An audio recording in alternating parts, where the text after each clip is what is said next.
O Empório Tambaqui também está fazendo parte deste evento, a Gastromania.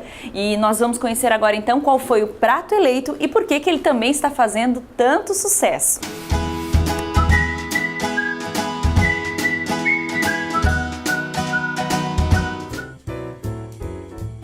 O nosso prato ele é bem focado na gastronomia local. Ele é um filé de anchova adorê, farofa de banana da terra no caso, pirão de peixe e salada de brotos com tomate cereja.